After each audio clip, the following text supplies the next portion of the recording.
Assalamualaikum warahmatullahi wabarakatuh. Nama saya Bahtiar Imani, CGP Angkatan 10 Kabupaten Wonogiri. Pada kesempatan ini akan menyampaikan refleksi dwi mingguan modul 3.3 pengelolaan program yang berdampak positif pada murid. Pengajar praktik yaitu Ibu Nurul Istiqomah, kemudian fasilitator yaitu Bapak Pariyati. Refleksi yang akan saya lakukan menggunakan model 4F. Yang pertama adalah peristiwa. Pengalaman saya mengikuti pembelajaran modul 3.3 pada minggu ini jika digambarkan dengan alur merdeka adalah sebagai berikut. Yang pertama mulai dari diri, yaitu saya melakukan refleksi terhadap pengalaman belajar saya di masa lalu untuk menyimpulkan apa yang dimaksud dengan program yang berdampak pada murid. Kemudian eksplorasi konsep. Saya mengeksplorasi materi-materi berikut ini. Apa yang dimaksud dengan kepemimpinan murid? Apa yang dimaksud dengan suara, pilihan, dan kepemilikan murid dalam konsep kepemimpinan murid? Kemudian lingkungan yang mendukung tumbuh kembangnya kepemimpinan murid.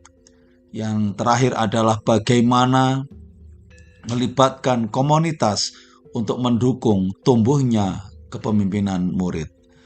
Dalam eksplorasi konsep, saya juga melakukan diskusi asinkron untuk mengembangkan pemahaman yang lebih dalam tentang suara, pilihan, dan kepemilikan murid.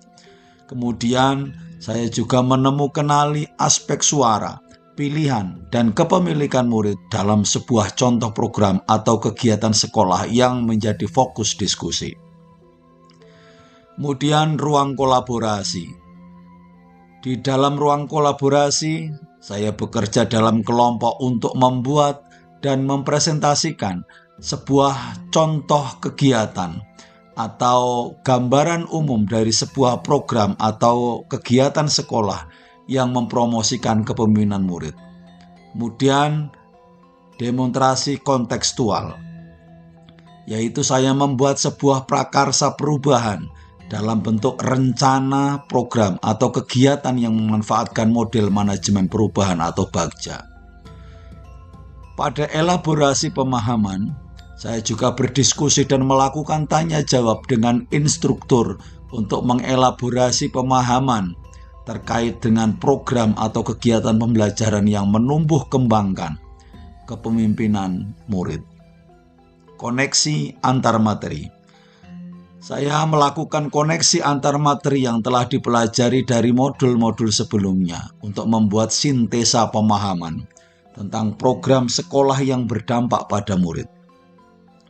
Kemudian yang terakhir adalah aksi nyata, yaitu menjalankan tahapan BAGJA, yaitu B atau buat pertanyaan, kemudian A ambil pelajaran. Berdasarkan model prakarsa perubahan BAGJA yang telah dibuat sebelumnya pada tahapan demonstrasi kontekstual dalam sebuah aksi nyata. Modul 3.3 telah memberikan saya pemahaman yang lebih komprehensif tentang pengelolaan program yang berdampak pada murid. Sebelumnya saya lebih fokus pada penyampaian materi secara individual. Namun, melalui modul ini, saya menyadari pentingnya melibatkan siswa secara aktif dalam proses pembelajaran dan menciptakan lingkungan belajar yang kolaboratif. Salah satu hal yang paling berkesan adalah pemahaman tentang pentingnya kolaborasi dengan rekan sejawat. Yang kedua adalah perasaan. Perasaan saya selama mengikuti modul 3.3, saya sangat antusias. Modul ini telah mendorong saya untuk lebih aktif berkolaborasi dengan rekan sejawat. Saya merasa sangat tertantang, namun juga bersemangat setelah mempelajari modul 3.3.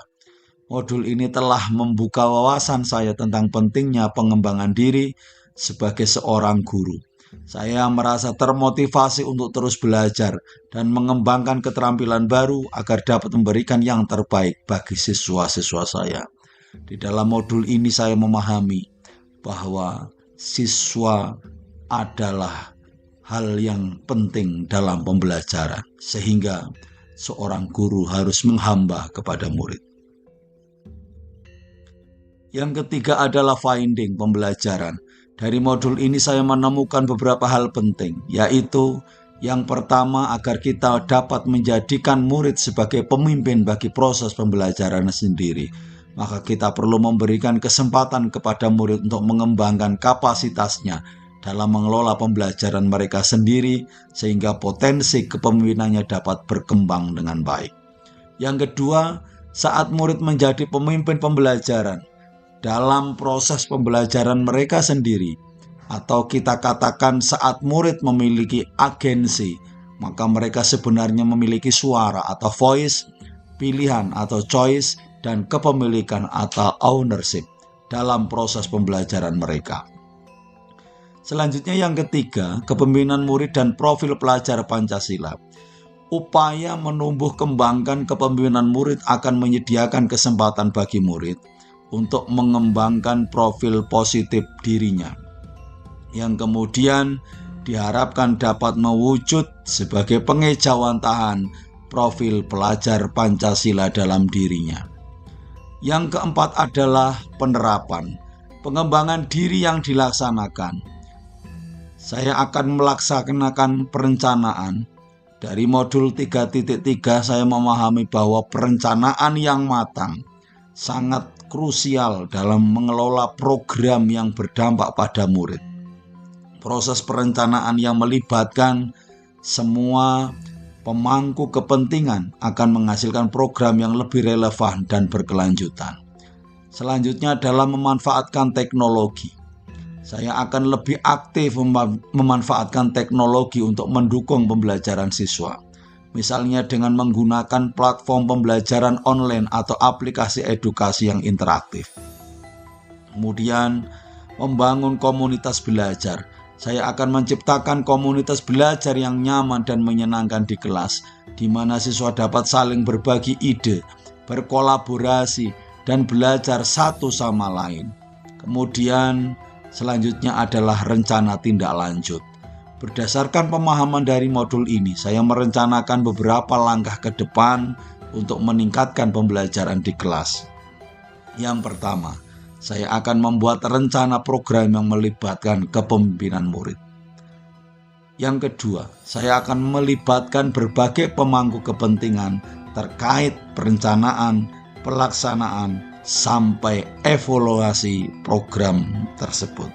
Demikian refleksi dwimingguan yang saya sampaikan pada modul 3.3. Kurang lebihnya mohon maaf.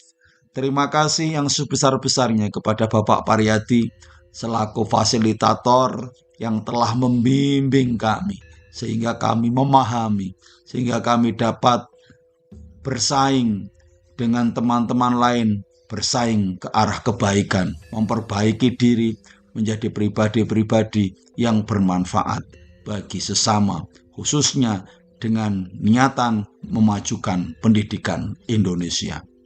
Semoga Bapak Pariyadi senantiasa diberikan kesehatan. Kurang lebihnya mohon maaf. Assalamualaikum warahmatullahi wabarakatuh.